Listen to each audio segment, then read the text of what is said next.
ದುಬಾರಿ ದುನಿಯಾದ ನಡುವೆ ಸಾಮಾನ್ಯ ಜನರಿಗೆ ಮತ್ತೆ ಬೆಲೆ ಏರಿಕೆಯ ಬಿಸಿ ತಟ್ಟಿದೆ. ದಿನನಿತ್ಯ ಬಳಸುವ ಅಗತ್ಯ ವಸ್ತುಗಳ ಬೆಲೆ ಏರಿಕೆಯಿಂದ ಗೃಹಿಣಿಯರು ಕಣ್ಣೀರಲ್ಲಿ ಅಡುಗೆ ಮಾಡುವಂತಾಗಿದೆ.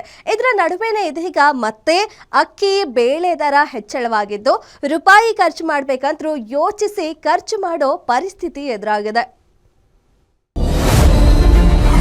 ಬೇಸಿಗೆಗೂ ಮುನ್ನವೇ ಬೆಲೆ ಏರಿಕೆ ಹೊಡೆತ. ದಿನಬಳಕೆ ವಸ್ತುಗಳ ದರ ದಿಢೀರ್ ಗಗನಕ್ಕೆ. ಒಂದ್ ಕಡೆ ಹಾಲಿನ ದರ ಏರಿಕೆ, ಮತ್ತೊಂದ್ ಕಡೆ ಮೆಟ್ರೋ ಬಸ್ ಪ್ರಯಾಣ ದರ ದುಬಾರಿಯಾಗಿದೆ. ಇದರ ನಡುವೆನೆ ಇದೀಗ ಅಗತ್ಯ ವಸ್ತುಗಳ ಬೆಲೆಯಲ್ಲಿ ಏರಿಕೆಯಾಗಿದ್ದು ಜನಸಾಮಾನ್ಯರಿಗೆ ಬರಸಿಡಿಲು ಬಡಿದಂತಾಗಿದೆ. ತರಕಾರಿ, ಹಣ್ಣು, ಚಿನ್ನ, ಬೆಳ್ಳಿ ಬೆಲೆ ಏರಿಕೆಯಿಂದ ಜನರು ಬೇಸತ್ತಿರೋ ನಡುವೆನೆ ಅಗತ್ಯ ಪದಾರ್ಥಗಳ ಬೆಲೆ ಏರಿಕೆಯಾಗಿರೋದು ಗಾಯದ ಮೇಲೆ ಬರೆಳೆದಂತಾಗಿದೆ.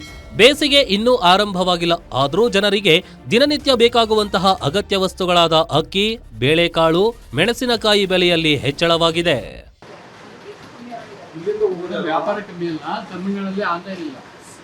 ಇನ್ನು ಅಕ್ಕಿ ಹಾಗೂ ವಿವಿಧ ಬೇಳೆಕಾಳುಗಳ ಬೆಲೆಯಲ್ಲಿ ಸಾಕಷ್ಟು ಏರಿಕೆಯಾಗಿದ್ದು 10 ರೂಪಾಯಿನಿಂದ 100 ರೂಪಾಯಿವರೆಗೂ ಹೆಚ್ಚಳವಾಗಿದೆ. ಸೋನಾ ಮಸೂರಿ ಪ್ರತಿ ಕೆಜಿಗೆ 38 ರೂಪಾಯಿ ಇತ್ತು, ಆದ್ರೀಗ 44 ರೂಪಾಯಿಗೆ ಏರಿಕೆಯಾಗಿದೆ.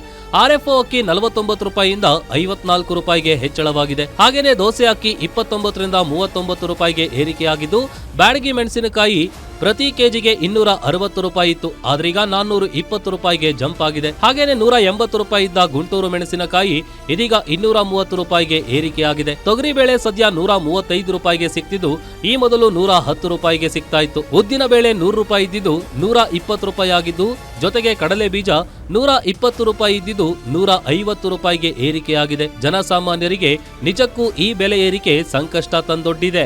ಅತಿಯಾದ ರಫ್ತು, ಭತ್ತದ ಇಳುವರಿ ಕುಸಿತ, ಹವಾಮಾನ ವೈಪರೀತ್ಯದ ಜೊತೆಗೆ ನಿರ್ವಹಣಾ ವೆಚ್ಚ ಹೆಚ್ಚಾಗಿರೋದ್ರಿಂದ ದರ ಏರಿಕೆಯಾಗಲು ಪ್ರಮುಖ ಕಾರಣ ಅನ್ನೋದು ತಜ್ಞರ ಅಭಿಪ್ರಾಯ. ದರ ಏರಿಕೆ ಇನ್ನೂ 4-5 ತಿಂಗಳು ಇರಲಿದ್ದು ಗ್ಯಾರಂಟಿ ಭಾಗ್ಯಕ್ಕೆ ಮಾರು ಹೋದ ಮಂದಿ ಅನಿವಾರ್ಯವಾಗಿ ದುಬಾರಿ ದುನಿಯಾದಲ್ಲೇ ಬದುಕು ಕಟ್ಟಿಕೊಳ್ಳಬೇಕಿದೆ.